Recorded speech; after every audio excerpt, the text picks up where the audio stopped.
lagi bersama saya Inui Channel di sini. Apa kabar kamu? Harap kamu sehat dimanapun kamu berada. Oke, hari ini saya bercakap pasal uban. Oke, macam manakah uban ini berlaku atau apakah penyebab-penyebab uban ini berlaku? Oke, uban ini berlaku disebabkan daripada kerusakan melanin. Oke, sebelum pergi jauh, saya akan terangkan kamu dulu apakah itu melanin. Melanin adalah arti kata lain adalah pigmen. Pigmen ini tujuan dia untuk mewarnai rambut kita, mata kita, dan juga kulit kita. Oke, melanin ini terbentuk daripada sel-sel yang dikatakan oleh melanosit.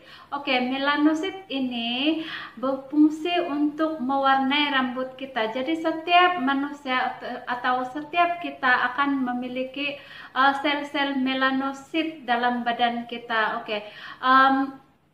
Dalam beberapa perkara ada sesetengah orang yang memiliki melanosit yang kadar yang tinggi dan ada juga yang memiliki kadar yang rendah.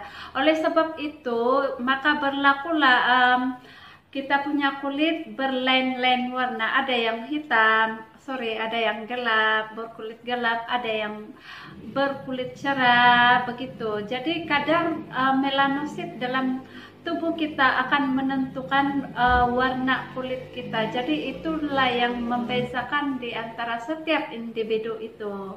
Siapakah yang berisiko memiliki rambut beruban atau rambut putih? Oke, siapa-siapapun berisiko untuk mengalami atau memiliki rambut putih. Oke, contoh dia kalau saya di sini selalunya semestinya lah yang saya jumpa adalah yang mereka yang sudah berumur lah, tapi tidak ada juga saya jumpa yang masih sekolah. Kalau di Indonesia mungkin SME kah, tapi kalau di sini Malaysia dia disebut SMK, Sekolah Menengah Kebangsaan. Oke, umur-umur begini pun sudah memiliki uban. Jadi saya rasa ini uban tidak memilih umur lah untuk zaman-zaman sekarang. Mungkin beberapa puluh tahun yang lalu mungkin dia cuma dikaitkan dengan umur, tetapi untuk masa-masa sekarang apa yang saya perhatikan dia tidak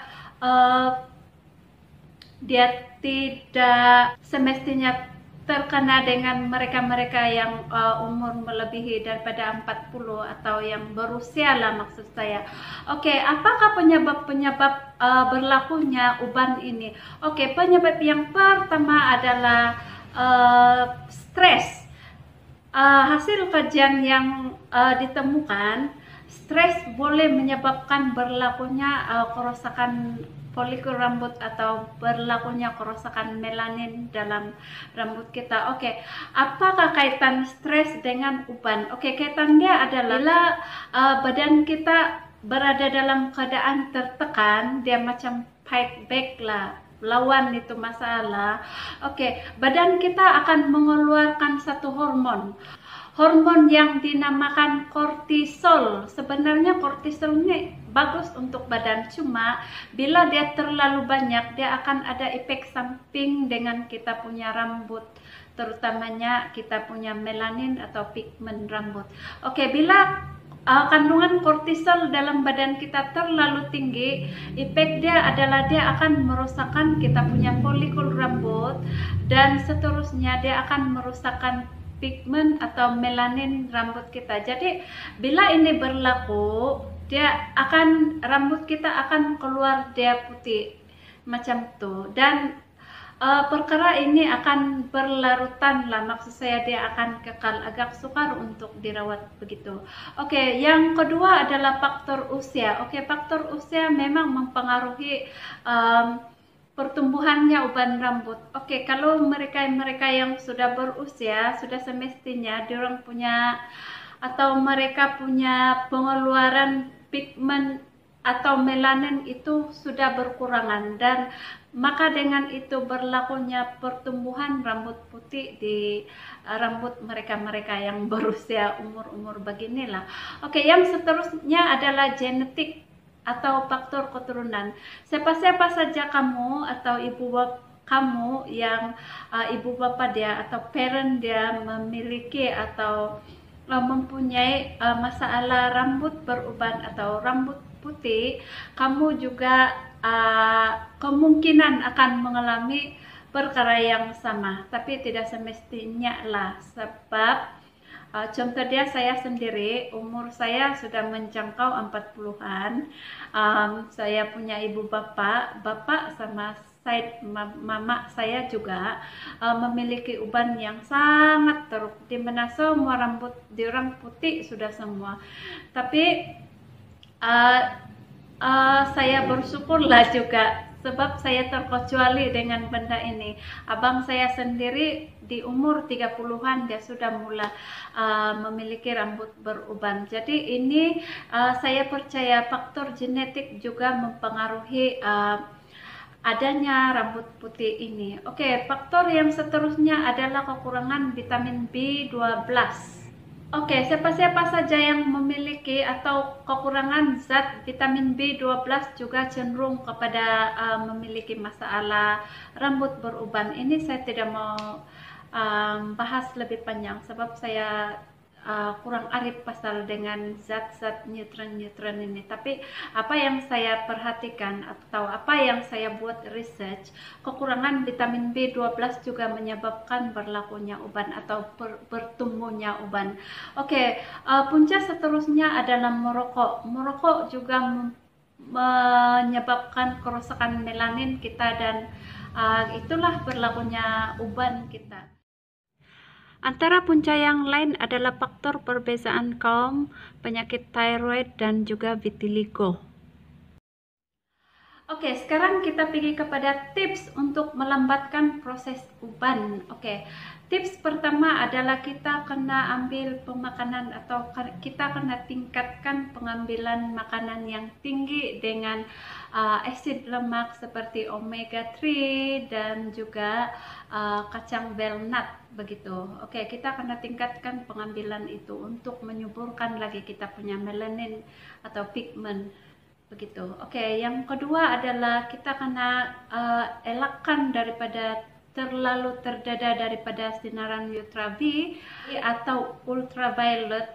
Ini akan menyebabkan kerusakan pigmen rambut kita sebab dia kena terdada dengan cahaya matahari yang sangat panas dan ini akan mempengaruhi berlakunya atau ini akan menyebabkan berlakunya uban-uban. Dan seterusnya adalah kita kena mengambil pemakanan yang tinggi vitamin 2 dan juga vitamin 6.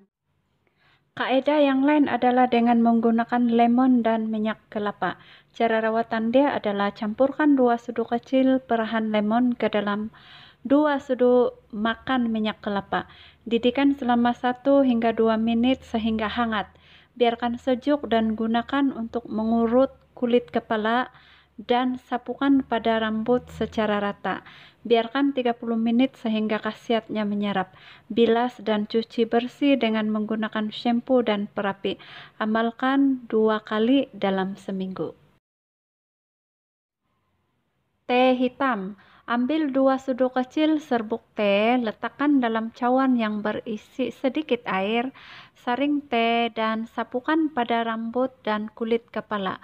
Urut kulit kepala perlahan-lahan untuk 10 hingga 15 menit dan biarkan dia selama 1 jam.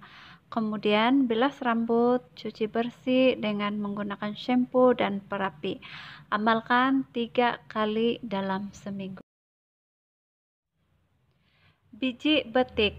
Jemur biji betik sehingga kering, kemudian tumbuk atau kisar halus dan campurkan dengan minyak kelapa secukupnya.